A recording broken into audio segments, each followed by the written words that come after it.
At 94, Hollywood legend Angie Dickinson has finally broken her silence, revealing the truth about her long-rumored connection with the late Western icon Randolph Scott. For decades, whispers have swirled around old Hollywood sets and studio corridors, suggesting a bond between the glamorous starlet and the rugged cowboy who defined an era of American film. Until now, Angie has always smiled politely, brushed off the questions, and changed the subject. But this time, she didn't. In a rare and emotional interview, Angie spoke candidly about a chapter of her life she's kept hidden for over half a century, a story that reshapes how we remember both her and Randolph Scott. Behind the flashing cameras, the glitz and the golden glow of 1950s Hollywood, there was a friendship, maybe even something more, that shaped Angie in ways few ever knew. Randolph Scott wasn't just another actor. He was the silent heart of the Western genre, a man whose stoic charm captured millions, but whose private life was shrouded in mystery. Fans adored his roles, but few understood the loneliness that came with fame. And as Angie reveals, that loneliness may have drawn them together in ways neither expected. Her voice trembled as she remembered their quiet moments, conversations between takes, handwritten letters, and the mutual respect that blossomed into something deeper. "Randolph was different," she said softly. "He didn't chase fame. He chased peace." What Angie revealed next has left old Hollywood historians stunned, a truth about love, loyalty, and the price of keeping secrets in an industry that punished honesty.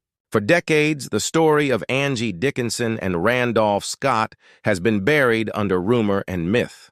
But now, for the first time, the truth has finally come to light, and it's more heartbreaking and beautiful than anyone ever imagined. It was the mid-1950s, an era when Hollywood shone brighter than ever before. The streets of Los Angeles were lined with billboards of larger-than-life stars, premieres at Grauman's Chinese Theater drew thousands, and movie magic felt endless. Angie Dickinson, a rising beauty with striking eyes and natural charm, was just beginning to make her mark on the screen. Her elegance made producers take notice, but it was her quiet intelligence that made her unforgettable. At the same time, Randolph Scott was already a legend. His name was synonymous with the American West, a man who rode across dusty plains, outdrew the bad guys, and defined what it meant to be a hero. To the world, he was the perfect cowboy, fearless, loyal, and strong. But those who knew him behind the scenes described someone very different, a man of few words, deeply private, and quietly searching for meaning beyond the fame. Their paths first crossed at a small dinner party in Beverly Hills, hosted by a mutual friend, a film producer who adored bringing stars together. Angie, still early in her career, found herself seated beside Randolph Scott. He was nearly 3 decades her senior. But there was an instant connection, not romantic, at least not then, but something that felt deeper. Angie would later recall that night vividly. "He didn't talk about movies," she said. "He talked about horses, about peace, and about how lonely the spotlight could be." There was a stillness in him that fascinated her, a calm strength that reminded her of home. Over the next few years, their paths crossed often, on studio lots, at charity galas, and sometimes quietly at the same country club where many old Western stars spent their afternoons. Each time, the conversations picked up where they'd left off. They talked about acting, about life, and about how both were changing faster than anyone could control. Randolph saw in Angie what few others did, a woman determined to be taken seriously in an industry that still viewed actresses as ornaments. "You've got grit," he once told her with a smile. "Don't let them sand it down." For Angie, those words stuck. She often said it was Randolph who gave her the confidence to stand up for herself in a business that thrived on pressure and perfection. Their friendship deepened quietly, away from the public eye, away from the gossip that devoured Hollywood. She visited his home in Los Angeles on occasion, a Spanish-style villa filled with old movie posters and the faint scent of tobacco and leather. Randolph would pour 2 glasses of bourbon, and they would talk for hours about scripts, regrets, and the one thing both seemed to crave, a normal life. He wasn't a man of many words, Angie later said, but when he spoke, you listened. There was wisdom in his silence. By the late 1950s, Randolph was nearing the end of his career, appearing in some of his final westerns. The industry was changing. Color television was rising, the old studio system was collapsing, and a new generation of stars was taking over. Yet, through all of it, their friendship endured. When reporters asked Angie about Randolph in later years, she would always smile faintly and say, "He was the kindest man I ever met in this business." But what she never said publicly, not until much later, was how that kindness had helped her through some of the hardest years of her early fame. Behind the glitter and glamour, Hollywood was ruthless. Angie faced endless comparisons to other actresses, studio pressure, and the loneliness that came from living under a spotlight that never dimmed. It was during those times that Randolph would send her short. Handwritten notes, sometimes only a few words, but always enough to remind her she wasn't alone.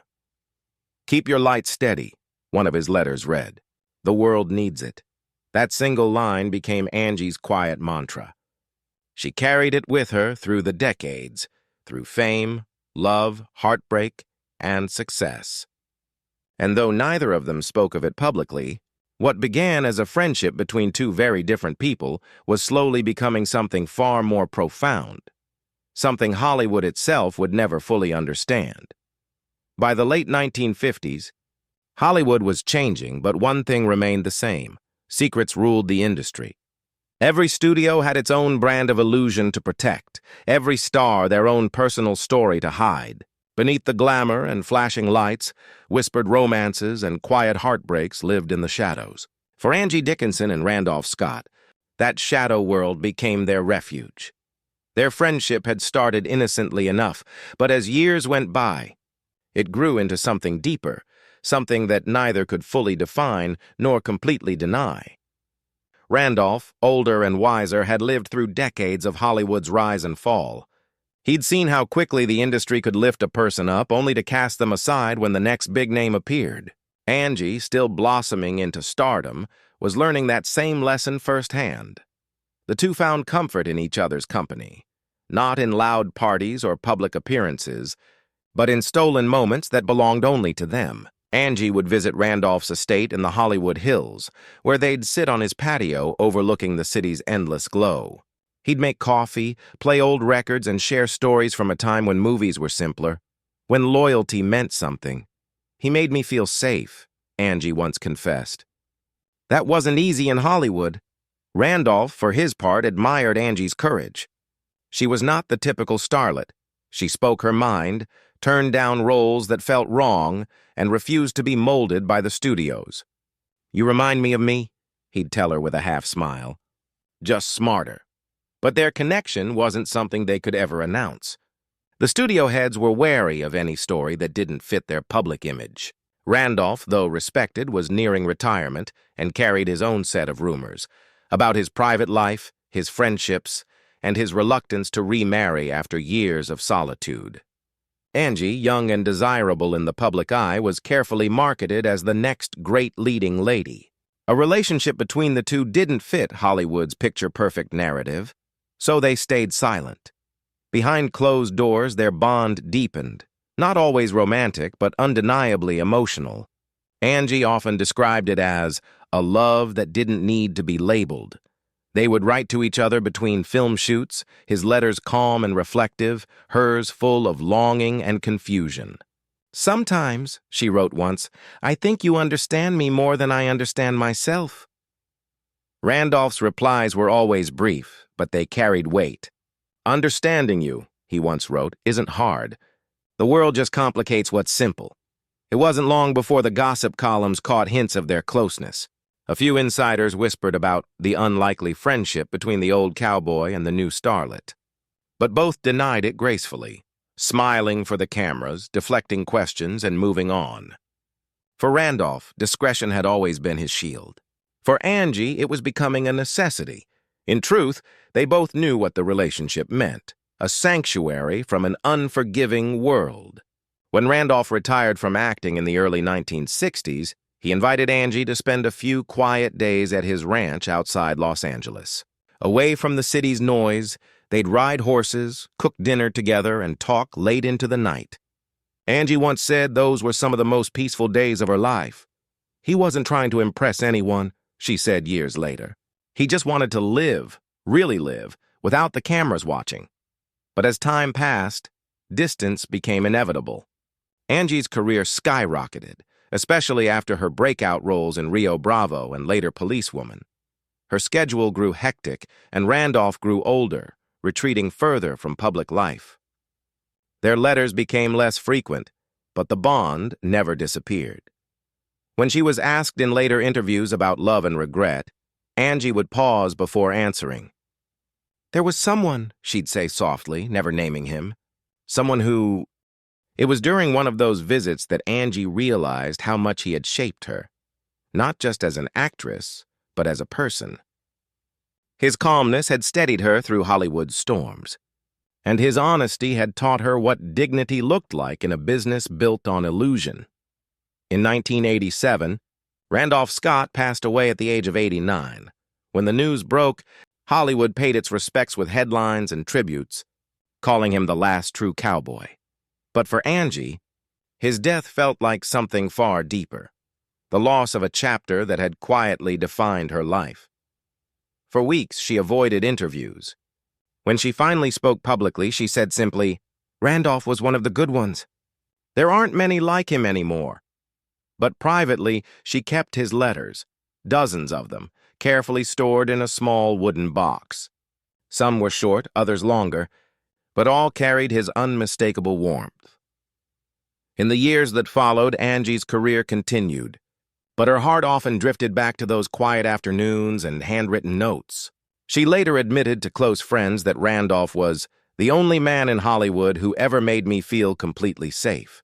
It wasn't until decades later, when Angie reached her 90s, that she began to open up about the bond that had meant so much to her. In a candid interview, she finally spoke the truth that had been buried under years of discretion. "He understood me in a way no one else ever did," she said, her voice steady but filled with emotion. "Randolph wasn't just a friend, he was the calm in my storm. People thought he was reserved or distant, but they didn't know the kindness in that man. He carried his heart quietly, but it was there." She revealed how their friendship had blurred into something unspoken, a love that existed between the lines, built on mutual respect and timing that was never quite right. It wasn't scandalous. It wasn't dramatic. It was simply real. Angie smiled when she spoke of their final meeting. "He told me, 'You've still got that fire. Angie, don't ever lose it.' And I didn't, because of him." When asked why she kept their story private for so long, she paused and said, "Because it wasn't meant for the world. It was meant for us." Her words silenced the room, not with sadness, but with reverence. It was the kind of story that reminded people what love used to be before the cameras, before social media, before every secret became a headline. Now, at 94, when Angie speaks of Randolph Scott, there's no regret in her voice, only gratitude. "He gave me peace," she said softly, "and that's rarer than love in this town." In the end, the truth wasn't scandalous or shocking. It was simple. Two souls who found each other in a world built on illusion. And though their story never made it to the big screen, it became something far more lasting, a quiet legend, written not in film, but in memory. Time has a way of softening even the sharpest memories. Faces fade, voices become distant echoes, and even the brightest lights of Hollywood eventually dim.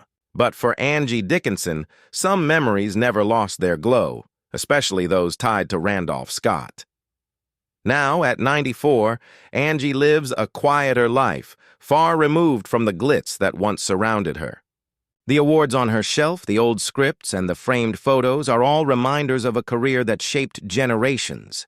But among those mementos sits one small wooden box, the same one she's kept for decades. Inside it are the letters Randolph sent her, a few yellowed with age, some written on hotel stationery, others on plain white paper. Each one holds words that time has not erased, "I never read them without feeling his voice," she once said softly in an interview. He wrote like he spoke, with honesty, with care, and never too much. Just enough. As she spoke about Randolph, it wasn't the movie star she remembered. It was the man. The man who never raised his voice, who listened when no one else did, who carried kindness like armor in an industry built on ego. "He was steady," Angie said. "When everything else around me changed, he stayed the same." Over the years, she'd watched Hollywood evolve into something unrecognizable, louder, faster, and far less private. "We had secrets," she mused. "Not the kind you hide from shame, but the kind you keep to protect something sacred." Her bond with Randolph Scott was exactly that. Sacred. Not a scandal, not a hidden affair, but a connection forged in understanding and respect. In her twilight years, Angie began to speak more openly, not to stir curiosity, but to honor a man she believed the world had never truly understood. "Randolph was typecast as the tough cowboy," she said, "but he was a philosopher in boots. He believed in dignity, in silence, and in doing right by people even when no one was watching." She admitted that their relationship existed in the margins, the quiet spaces between films, between letters, between unspoken words. "It wasn't about what could have been," she explained. "It was about what was. And what we had was enough." As Angie aged, she also grew reflective about her own legacy. Fans often asked her if she ever found her great love. Her answer was always the same, a gentle smile and the words, "I did, but it didn't belong to the public." She often told friends that Hollywood taught her how fleeting fame was, how applause fades, how beauty changes, how success is never permanent. But what Randolph gave her was something that didn't fade. "He taught me that the quiet moments matter," she said. That love doesn't need to be loud to be real. In one of her final sit-down interviews, the host asked her directly if she ever regretted not telling the world sooner about her connection with Randolph Scott. Angie thought for a long moment before answering. "No," she said finally. "We lived in a time when some things were meant to stay private. Maybe that's why they lasted." Her eyes shimmered as she continued. "The truth is, I never wanted to share him with the world. The world already had the cowboy. I had the man." Those words echoed long after the interview aired. Fans were moved, not because it was scandalous, but because it was human. It reminded them that even Hollywood's brightest stars long for something simple. To be understood, to be loved quietly, and to be remembered honestly. Today, when Angie looks back on her life, she doesn't dwell on the missed chances or the films she turned down. Instead, she remembers the laughter on Randolph's porch, the warmth of his letters, and the way his calm voice could steady her in moments of doubt. "People say Hollywood is make-believe," she once reflected, "but what I had with him, that was real." And perhaps that's why she chose to reveal it now, not to rewrite history, but to complete it. To let the world see that behind the legends and the headlines, there were two souls who found each other in a fleeting, fragile world, and held on to something genuine. As she grows older, her days are quieter, her nights filled with the echoes of a past that still glows like the final light of a sunset. But in that golden light, Angie Dickinson smiles, because after all these years, the truth is finally free.